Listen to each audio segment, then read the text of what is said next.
Students, अभी तक मैंने आपको वर्ड्स दिए एग्जाम के फेस करने के दिए। आज मैं एक करंट टॉपिक डिस्कस कर रहा हूँ। नवंबर के फर्स्ट वीक ऑफ नवंबर में आपके एक COP की मीटिंग होने जा रही है, जिसका नाम है कॉन्फ्रेंस ऑफ पार्टीज। ये करंट टॉपिक्स है और ये आम आदमी से जुड़ी हुई बातें हैं। हर इंसान को इसको समझना चाहिए। मैं ये स्टूडेंट के लिए नहीं दे रहा हूँ, ये वीडियो मैं हर इंसान के लिए दे रहा हूँ जो इस धरती पर है। उन्हें सोचना चाहिए कि धरती कैसे बचेगी, और यहाँ तक यही नहीं सोचना है बल्कि अगले जनरेशन के लिए भी हमें सोचना होगा कि हमारा अगला जनरेशन कैसे सुरक्षित वातावरण में रह सके। ये जो COP है, कॉन्फ्रेंस हो रही है, ये ब्रिटेन में होने जा रही है, जिसका मुख्य मुद्दा है हम लोग किस प्रकार ऑक्सीजन की बढ़ती हुई प्रतिशत को कम करें।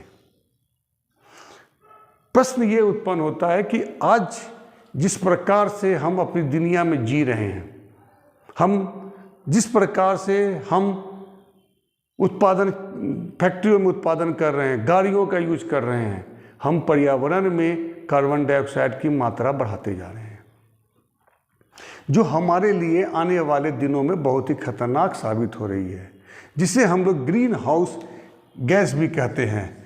ग्रीन हाउस गैस इफेक्ट है, ग्रीन हाउस गैस इफेक्ट भी आती है।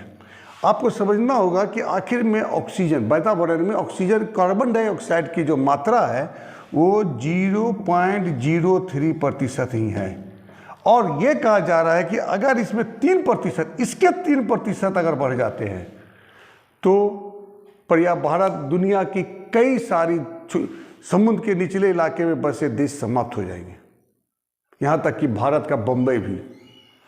तो ये कॉन्फ्रेंस जो हो रहा है, इसमें ऑक्सीजन को कम करने के बारे में चर्चाएं चल रही है। अब प्रश्न मेरा ये है, सबसे बड़ा प्रश्न ये उत्पन्न होता है कि आखिर ऑक्सीजन पे इतनी ज़्यादा चिंतन क्यों। पहला काम कि धरती से जो भी सूरज की किरणें जब धरती पर आती है वो प्रतिबिंबित होकर, यानी वापस जब वो धरती से टकरा कर जाती है शून्य की ओर, तो ऑक्सीजन उसे ऑब्जर्व, कार्बन डाइऑक्साइड उसे ऑब्जर्व कर लेती है, कार्बन डाइऑक्साइड उसे एब्जॉर्ब कर लेती है। और जब कार्बन डाइऑक्साइड की मात्रा बढ़ेगी तो स्वाभाविक है कि वो अधिक मात्रा में हीट को एब्जॉर्ब करेगी, यानी अपने में समाहित करेगी, अवशोषित करेगी, और पुनः वो वातावरण को और गर्म करेगी। लेकिन इससे भी बड़ी जो सबसे बड़ी खासियत है, जो चिंता का विषय है CO2 को लेकर, वो एक बहुत ही डेंजरस चीज़ है। वो ये है कि CO2 वातावरण में बहुत अधिक समय तक स्थिर रहता है। अर्थात यदि कोई गैस और बढ़ती है, मान लीजिए नाइट्रोजन बढ़ गया या और कोई गैस बढ़ती है, तो वो कुछ समय के बाद समाप्त हो जाती है, वातावरण में डिसॉल्व हो जाती है। लेकिन यहाँ CO2 वह चीज़ है जो वातावरण में लंबे समय तक रहता है। इसका परिणाम क्या हुआ कि यदि हम एक वर्ष, यानी कि 1 वर्ष पूर्व, यदि हम 1 वर्ष पूर्व कार्बन डाइऑक्साइड को वातावरण में छोड़ते हैं तो वो आज भी विद्यमान रहता है, यानी कि वातावरण में 1 साल पहले भी छोड़ा गया कार्बन डाइऑक्साइड मौजूद है, और हम उसके बाद प्रतिदिन कुछ न कुछ प्रतिशत की मात्रा में कार्बन डाइऑक्साइड छोड़ते चले गए जा रहा। नतीजा क्या होता है कि वातावरण में कार्बन डाइऑक्साइड की मात्रा बढ़ने लगती है, और जैसे जैसे कार्बन डाइऑक्साइड की मात्रा बढ़ेगी, स्वाभाविक है कि धरती से प्रतिबिंबित होने वाले सूरज की किरणों और तापों को अवशोषित करेगी और वापस वातावरण में भेजकर तापमान बढ़ाएगी, जिसका सबसे बड़ा परिणाम देख रहे हैं, गर्मी का कार्यकाल बढ़ता जा रहा है।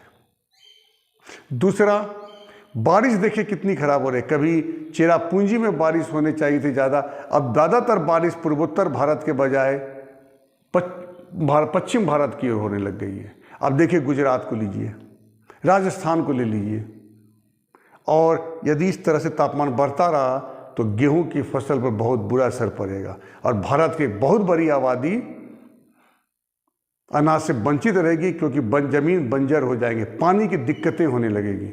इसलिए ये कॉन्फ्रेंस बहुत महत्व है, जिसमें हर देश को ये निर्णय लेना चाहिए कि किस प्रकार वो ऑक्सीजन की मात्रा को पर्यावरण में कम करे आने वाले वर्षों में, जिससे कि यह वातावरण सुरक्षित हो। क्योंकि कार्बन डाइऑक्साइड वो गैस है जो वातावरण में लंबे समय तक रहती है। और साथ ही साथ हम सभी को ये कोशिश करनी चाहिए कि सप्ताह में एक दिन अपनी प्राइवेट गाड़ी ना चलाएं, सार्वजनिक गाड़ी का उपयोग करें, जिससे कि कम से कम कुछ तो पर्यावरण में योगदान कर सकते हैं।